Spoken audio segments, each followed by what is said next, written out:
Hello everyone, I am Dr. Hemlata Dwivedi, Professor in the Department of Prosthodontics and Crown and Bridge. So last video में हमने जाना था different impression techniques in complete denture.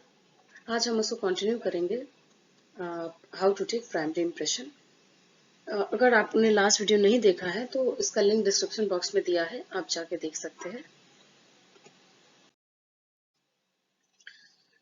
First thing is patient positioning. Very important. Patient को हम properly comfortable position में upright बिठाएं और headrest support करें.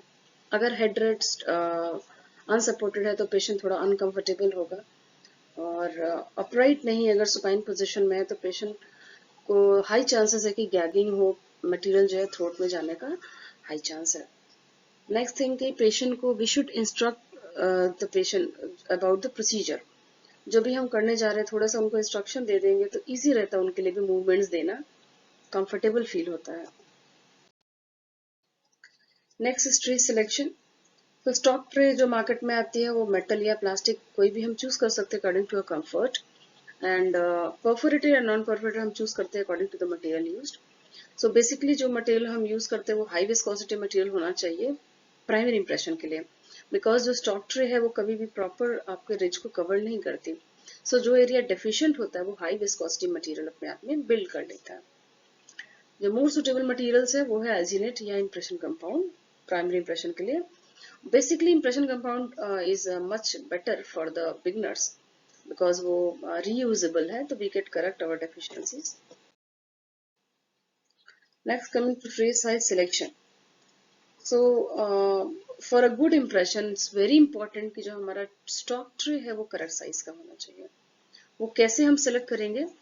So this stock tray ये पूरे डेंचर बेयरिंग एरिया को कवर करना चाहिए और एटलीस्ट 5 to 6 mm गैप होना चाहिए हमारे ट्रे और रिज के बीच में.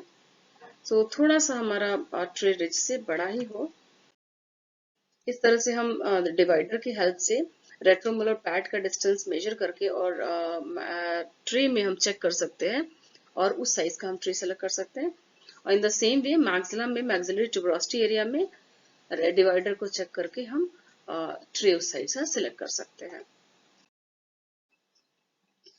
मैंडिबल में ट्रे हम रख के और प्रॉपर रेट्रोमोलर कवर करने के बाद से थोड़ा सा इंटीरियर फ्लैंज को उठा के चेक करते हैं कि जो लिंगुअल फ्लैंज है ट्रे का और पेशेंट का जो रेजिडुअल रिज का लिंगुअल स्लोप है वो मैच कर रहा हो. कैसे हम प्लेस करते हैं? जो मैक्सिला का लेवल नॉच है ट्रे का और पेशेंट का जो लेवल फ्रीनम है उसको मैच करते हुए हम ट्रे माउथ में पोजिशन करते हैं और उसके बाद से थोड़ा सा हैंडल को ड्रॉप करके पोस्टीरियर एरिया को चेक करते हैं कि ट्री हमारा अब दोनों हैमलर नॉच को और वाइब्रेटिंग लाइन को कवर करना चाहिए. Now start on impression with impression compound. So around 140 degree Fahrenheit पे वाटर बाथ में हम इम्प्रेशन कंपाउंड को स्मॉल पीसेस में ब्रेक करके डाल देते हैं और फिर नीडिंग स्टार्ट करते हैं थोड़ी देर में. नीडिंग क्यों करते हैं? क्योंकि ये material bad conductor of heat है. सो ये बाहर का एरिया तो सॉफ्ट हो जाता है पर अंदर अभी भी रिजिड होता है.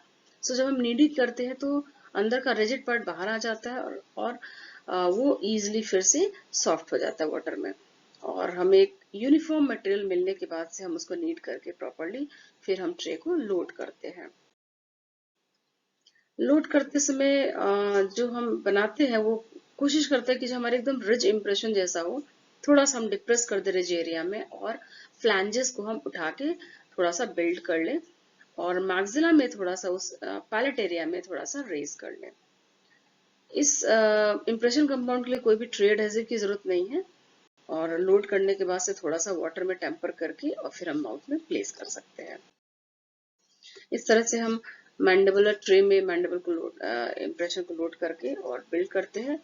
और ये है तरीका जब हम मैक्सिला में बिल्ड करके लोड करते हैं और पैलेट में थोड़ा सा रेज कर लेते हैं.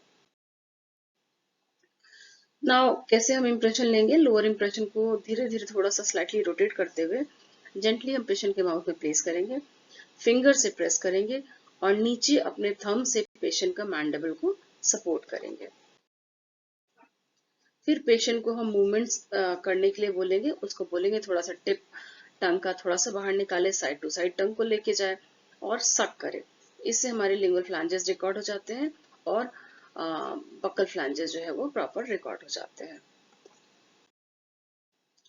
मैक्सिला में हम ट्रे को जैसा बताया था फ्रीनम और मैच करते हुए रख के फिर पेशेंट को बोलते हैं सक करने के लिए, और उसका लिप्स को हम मूवमेंट देते हैं थोड़ा सा डाउनवर्ड, साइड टू साइड। और पेरिफेरल मोल्डिंग के लिए क्या करते हैं कि हम पेशेंट के चीक्स को थोड़ा सा उठा के ऊपर अपवर्ड करके अपवर्ड आउटवर्ड मूवमेंट देके और देन डाउनवर्ड इनवर्ड मूवमेंट देते हैं, और फिर backward side to side movement देके हम लिंगुअल बक्कल फ्रीडम को रिकॉर्ड कर सकते हैं। ये हमारे इंप्रेशन रिकॉर्ड हो जाए। नाउ हम इंप्रेशन एल्जिनेट के साथ कैसे रिकॉर्ड कर सकते हैं, क्योंकि एल्जिनेट तो अपने आप को सपोर्ट नहीं कर सकता। सो हमें क्या करना है कि ट्रे को पहले ही थोड़ा सा बिल्ड कर लेना, आइदर बॉक्सिंग वैक्स से या इंप्रेशन कंपाउंड से, और ट्रे एडहेसिव यूज कर लेना, because there are high chance कि एल्जिनेट ट्रे से रिमूव हो जाए। थोड़ा सा हम स्पेशली दिस ट्यूबरोसिटी एरिया में और पैलेट एरिया में बिल्ड कर लेते हैं और लिंगुअल फ्लैंजेस को बिल्ड कर लेते हैं। उसके बाद से अगर हमने फ्लैंजेस बिल्ड नहीं किए तो ट्रे का प्रॉपर एक्सटेंशन नहीं होने की वजह से वो हमारा इंप्रेशन वहां पे हमेशा डेफिशिएंट ही रहता है। फिर हम क्या करते हैं, एल्जिनेट को मिक्स करते हैं, थोड़ा सा एल्जिनेट हम एंटीरियर पार्ट ऑफ पैलेट में लगाते हैं और थोड़ा सा साइड्स ऑफ ट्यूबरोसिटी में, क्योंकि यहाँ पे अंडरकट होता है, देयर आर हाई चांसेस कि वहां पे एयर एंट्रैप हो जाए और हमारे इंप्रेशन में बबल आए। फिर जैसे हमने ट्रे प्रैक्टिस की है उस तरह से पोजिशन करके मटेरियल प्रेस कर लेते हैं। सेट होने के बाद से मटेरियल हमारा जो लिप चिक है, लिप्स है और चीक है और जो हमारा मटेरियल ट्रे है उसके बीच में सील को ब्रेक कर लेते हैं और वन स्नैप में इंप्रेशन को रिमूव कर लेते हैं। इंप्रेशन निकालने के बाद से एक बार चेक जरूर कर लेते हैं, कभी कभी कुछ कॉमन मिस्टेक्स हो जाते हैं, जैसे कि हमने ट्रे पोजिशन प्रॉपर नहीं की तो क्या होता है कि एक साइड में ट्रे एक्सपोज हो जाता है और वो वहां पे पेशेंट को इम्पिंज करता है। और पैलेट एरिया में स्पेशली कभी कभी लार्ज वॉइड हो जाते हैं, गैगिंग हो सकती है पेशेंट को अगर हमने मटेरियल ज्यादा लोडिंग कर दी पोस्टीरियर पार्ट में, और कभी कभी तो ट्रे से मटेरियल ही रिमूव हो जाता है। तो ट्रे से मटेरियल रिमूव ना हो उसके लिए हम क्या कर सकते हैं कि हमारे जो ट्रे है उसमें होल्स ज्यादा कर ले और सुटेबल एडहेसिव यूज कर ले, रिम लॉक ट्रे यूज करें और मटेरियल को प्रॉपर्ली प्रेस करें जिससे कि मटेरियल जो है होल्स के थ्रू बाहर आ जाए अच्छे से, और निकालते समय हम ध्यान दें मटेरियल और ट्रे को प्रॉपर पकड़ के निकालें।